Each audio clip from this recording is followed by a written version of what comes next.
وسمعتوا الإخوان ليلى عبد اللطيف شنو كتقول ثاني على المنتخب الوطني المغربي؟ هذه راه بغات تختمها بالمرة. المهم هذه راه ماشي تكهنات وماشي سحر وماشي حتى توقعات، هذه مخططات مدروسة. تقول لي انت كتصدق الشعوذة وكتصدق التكهنات والعرافات؟ ما كنصدق حتى شي وحده، ولكن كنصدق هذه. علاش؟ هذه كتخرج بمخططات، حيت الساحرة او المشعوذة كتقول من عقلها، يعني هذاك الشيء اللي قال لها الجن او لا قال لها المهم على الله باش كيسحروا، هي هذه كتقول بالورقه، يعني كتخدم بالورقه. دونك المخططات عاطينهم ليها الناس وهي كتقراهم. المهم سمعوا شنو قال ثاني على المنتخب الوطني المغربي.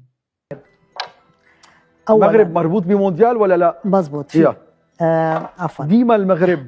أولا أقول للشعب المغربي بأنه سيكون من أهم البارزين وأكبر الرابحين رياضيا واقتصاديا خلال مونديال 2030، وخصوصا عندما سيلعب على 2030 ولا هلا حنحكي عن هلا. وخصوصا عندما سيلعب على أرضه وبين جمهوره. وأتوقع بأن يكون فريق المغرب من أقوى منتخبات البطولة، كما أتوقع أن ينافس في المباراة على النصف النهائي أو النهائيات أو ربما أكثر. وهنا المفاجأة، وبيشهد المغرب مشاريع ضخمة تتحضر للملاعب والكتارات والمطارات استعدادا لهذه البطولة. كما أتوقع للمغرب قفزة كبيرة نحو السياحة والاستمرار المالية العالية خلال السنوات المقبلة. وبصراحة أقول قد يكون مونديال 2026 و2030 أهم محطة تاريخية بارزة بتاريخ المغرب.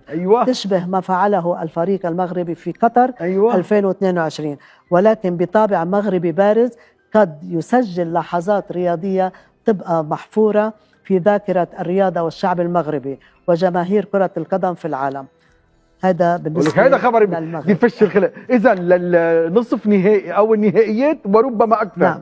نعم شو يعني، بس إنه صح. خير، خبر حلو. طيب تونس بدك وشنو بان لكم الإخوان؟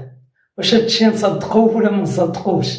علاش؟ حيت هاد الشيء اللي كتقول هي دائما كيصدق، والاغلبيه ديال التوقعات ديالها او المخططات ديالها كيصدقوا.